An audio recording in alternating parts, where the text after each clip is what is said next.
Bismillahirrahmanirrahim. Assalamu alaikum to everyone. Today we will discuss how to develop a research proposal for MPhil or PhD thesis or for some other large surveys or small research topics, research project, sorry. So there is a checklist for developing a research proposal. Before going into the details of the research proposal, I must say we should define research, what actually research is. Sometimes the students they feel difficulty to understand and they get confused and they think that research is something that is difficult or it's time taking or it's a kind of a mental pressure a researcher has to face. But when we discuss the proper definition of research in practical terms, it gives us another aspect, and that is in research, for example, uh, if you are attending a university class and a class is going on, and someone from the clerical staff he knocks the door, takes permission from the teacher, and he announces that tomorrow there will be holiday, and he goes back. While announcing this, when he goes back, definitely lot of questions will be there in the minds of the students as well as the teacher. To all the listeners who have listened to this announcement, now the question would be, what is there any special day tomorrow, or any national day tomorrow, or any local incident, or I'm very hopeful Pakistan will win in this World Cup, a coming cricket World Cup. So there may be Pakistan has won the World Cup. That's why. So all these questions they are left and the announcement is made. Now imagine another scenario. A man enters into the class and he says that due to the ongoing let's say foggy season, due to the intense fog, extreme fog, it is very difficult to uh, drive on the roads. It may cause accidents. That is why the university administration or the school or college administration has decided to declare it a holiday tomorrow to avoid damages on the roads. So everything will be clear. Now, this second announcement where things are clear, this is relevant to research. This actually research is. But when we leave many things unanswered and unexplained, that is not called a research. This is the only difference. And when we think about it, when we say that tomorrow is a day off, it doesn't mean that we are going to do something extraordinary tomorrow. It means that a routine matter is happening, something extraordinary situation has occurred. So to counter that situation, we have adopted some means, the similar methods we apply in research. This is actually not the methods, but this is the actual definition of research, that where everything is clear to the reader, to your supervisor, to your external supervisor, to yourself also, that how do you start it. It goes with a smooth passage. There must not be any confusion what you are doing. That is research. So it is quite easy. Don't ever think that research is difficult. Research is much easier than the other appearing in exams and attending classes. That is boring, but research is very interesting. So first of all, while developing a research proposal, let's now start with research proposal. Research proposal means that you develop a plan, a kind of a plan, that what kind of research you are going to do, what will you find out, what would be your methodology, what questions would you answer. So all these things will be included in the research proposal. First of all, the most important thing in research to do is to find a relevant, interesting and specified research topic. Now, to find a research topic, most of the researchers they feel difficulty in the beginning because to them every topic looks good, and when a teacher says that you should choose some research topic of your own choice, then again the students, particularly in the areas of in this area, in our community, the students they are confused because for them the interest doesn't matter, but the topic matters. Here, how can we develop, the question is how can we develop an interest in some particular topic or particular area of study? The answer is, for example, we are doing research in linguistics. There are multiple branches of linguistics. You just start thinking while attending classes in your university, when you are doing your BS English, when you are doing your MA English, MPhil English, you face different problems. Sometimes there are pronunciation problems, sometimes there are vocabulary issues, sometimes there are teaching methodology problems, sometimes environmental issues, sometimes your own attitude is a problem, sometimes. So the list is endless. If you start thinking about it, that which problem actually you have faced, which is more any incident related to your linguistic classes that has been imprinted in your mind, and you want to address it because you think that this particular incident or particular topic or particular question answer session in the class has created a kind of suspense in your mind and you want to answer it. So when you sit down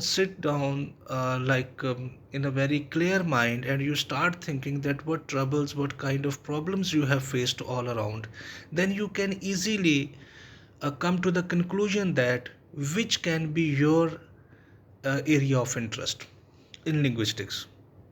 So find out one or two, three words about that interest of your topic, not of your topic, but of your interest, which you want to answer.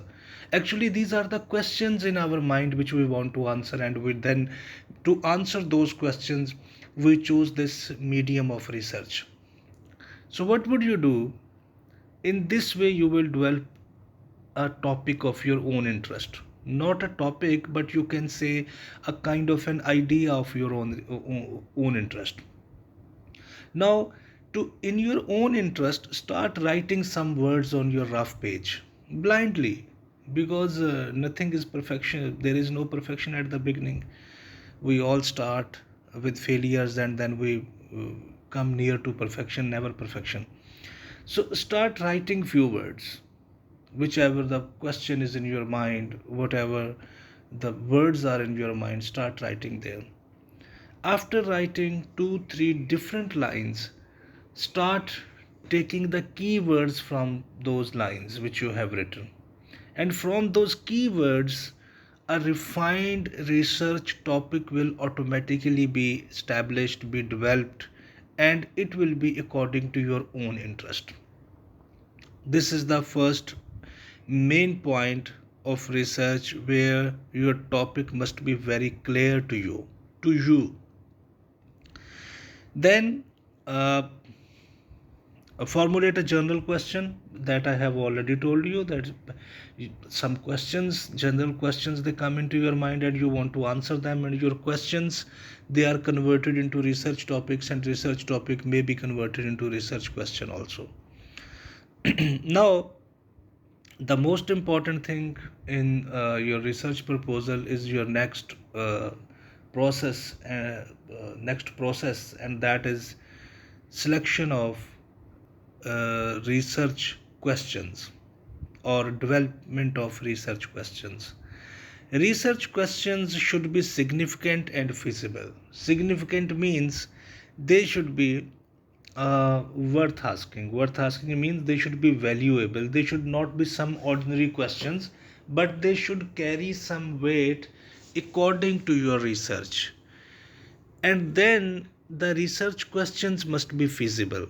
Feasible means those questions which can easily be answered after doing your research.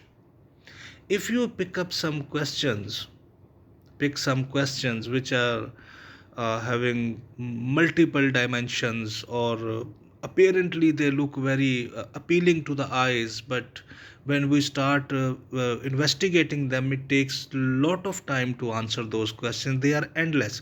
So it must the research questions should be restricted according to the time and according to the resources.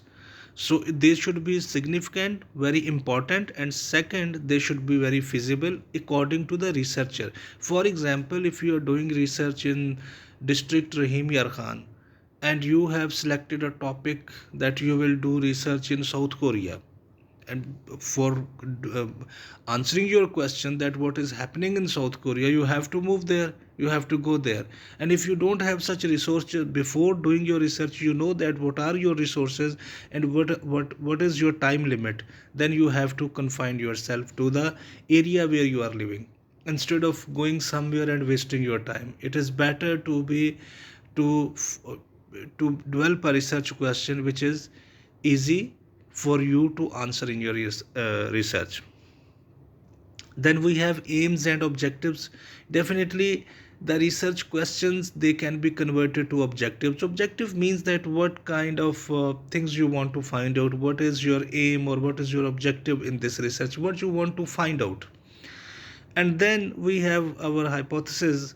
And hypothesis, you know, that a kind of idea which is in your mind, and then which leads you towards this particular topic and towards your research question, that what questions are in your mind that you want to answer. Then how to collect data. For in research proposal, you will also mention that what kind of tools you will adopt to collect your data. Sometimes we do interviews, sometimes we do questionnaires, sometimes we do diary studies, sometimes we do class observations, sometimes we choose some books to make a comparison and contrast, sometimes we take some vocabulary from some books. So these are different techniques of research that you will mention in your research proposal, that which kind of methodology, research methodology you will adopt, and under what methodology, what kind of tool will be adopted by you to collect data. Then an initial research plan, uh, like what you want to do, that we have already discussed. And then read enough to be able to decide whether the project is on the right lines. Definitely, when you are going to write your thesis, when you are going to write your research project, you must be very clear, as I have already explained, that is it according to the set pattern which you have already settled for yourself, or is it deviating, will it be deviating from your set patterns or from your domains? It must not deviate. And then start writing a detailed research proposal. Now these are the basic things to write a research proposal. Now let's see some other, like you can say the headings. Now what kind of the main points of a research proposal? So first of all, um, now where is it, details to include in a research proposal. First of all, focused statement of overall purpose of proposed research. uh, Again, the research, first of all, the topic should be very refined. Number two, the research questions would be must be worth asking and must be feasible, that we have discussed. Precise definition of key terms, it means that whichever the terms and whichever the kind of, sometimes we find different kind of theories, some kind of research citations that we need to explain in detail. Like not research citations, because research citation is a different process, but here we are only confined with the key terms, because some terms which are you can say which require some extra definition and explanation, they should be written in detail. Then we have an awareness of key research that has already, what conclusions were reached in this previous research, that now a kind of literature review. Literature review means uh, like you start reading different research papers, other theses, which are relevant to your topic. Relevant here means most of the students they get confused that relevant means exactly relevant. Listen, nothing can be exactly relevant in your research when you are doing some research. Why it cannot be exactly relevant? There may be a difference of 0.001 that is acceptable.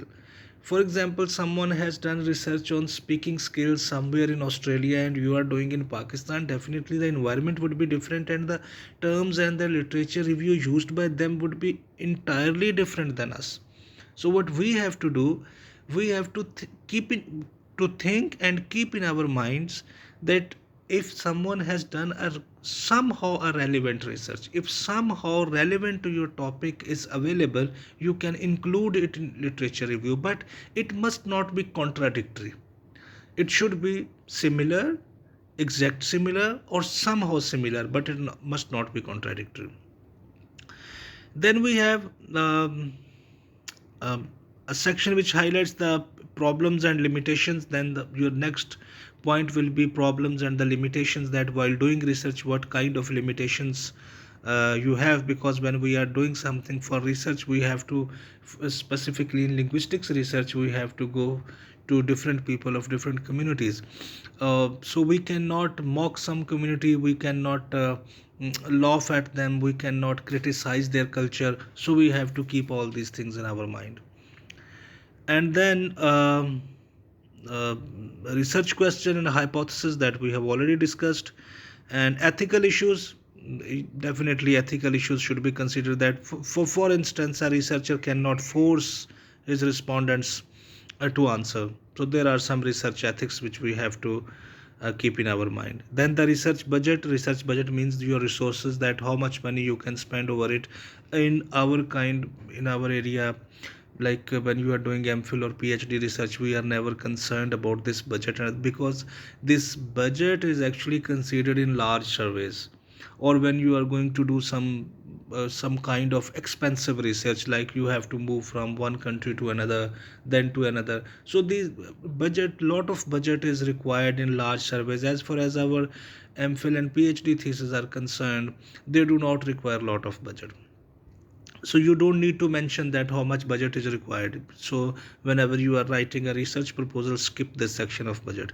A list of references, definitely at the end. In literature review, whatever the references you have added, references here means that the research done by other researchers relevant to your topic that you would include. And that will be all. Here again some title, summary, overall purpose, relevant background, a literature review. These are the, you can say these are the list of the headings. Research questions, definition of terms, methodology, anticipated problems, significance of the research. So these are the headings. By explaining these headings you can develop a good research proposal. uh, so thank you everyone for listening